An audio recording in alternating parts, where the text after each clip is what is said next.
বেনাপোলের উদ্দেশ্যে রওনা হবে। তো আপনারা ঠিক আছে আসতে দেখছেন কতটা খাড়াই ভিডিওতে। আর আজকে আমাদের অফ ডে, আমাদের কুরবান ভাই আমার কলিং যে বেনাপোল টু মংলা যে রেল লাইন মোহাম্মদনগর দেখতে পাচ্ছেন যে হলো আমরা সেই রেল লাইনে চলে আসছি। এটা হলো সেই কিন্তু মংলা টু বেনাপোল যে রেল লাইন সেটা। আর এখন আমরা উপরে উঠবো, দেখছেন মানে রেল লাইনটা কত উঁচুতে, দেখেন গ্রামের নিচ থেকে রেল লাইনটা কিন্তু অনেক উঁচুতে। তো যে কুরবান ভাই সে এলো এখন যাচ্ছে, ঠিক আছে আসতে দেখছেন কতটা খাড়াই যে উঠতে কিন্তু বেশ। মোহাম্মদনগর স্টেশনে যে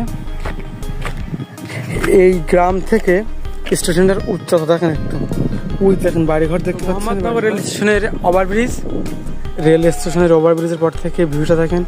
আর ওই যে খুলনা সারাদিন রুমে শুয়ে বসেই থাকতে হয় আর খুব বোরিং লাগে। তো আজকে মানে চলে এসেছি তার এলাকায়, এসে একটা ক্রিকেট ম্যাচ খেললাম, তার সাথে এখন ঘুরতেছি, স্টেশনে আসলাম। মোহাম্মদনগর রেল স্টেশনের সম্মুখদ্বার সে অপেক্ষার পালা শেষ হলো। দেখেন যে মংলা থেকে ছেড়ে আসা মংলা কমিউটার ইতিমধ্যেই কিন্তু মোহাম্মদনগর রেলওয়ে স্টেশনে প্রবেশ করছে, আপনারা দেখতে পাচ্ছেন শেষ হলো। আর এখনই আমাদের মোহাম্মদনগর রেলওয়ে স্টেশনে প্রবেশ করলো বেনাপোল। মংলা থেকে ছেড়ে আসা মংলা কমিউটার এখন এই মুহূর্তে পৌঁছায় গেল যে মোহাম্মদনগর রেলওয়ে স্টেশনে, দেখতে পাচ্ছেন। এই যে ইতিমধ্যে প্ল্যাটফর্মে চলে আসলো আর এখনই কিন্তু এখানে স্থাপিত হবে।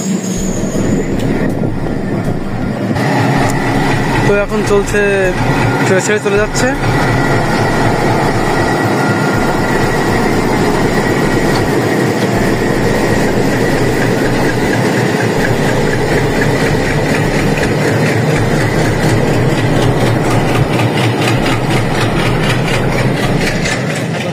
আবারও ধন্যবাদ জানাই যারা যারা ভিডিওটি দেখলেন সবাইকে।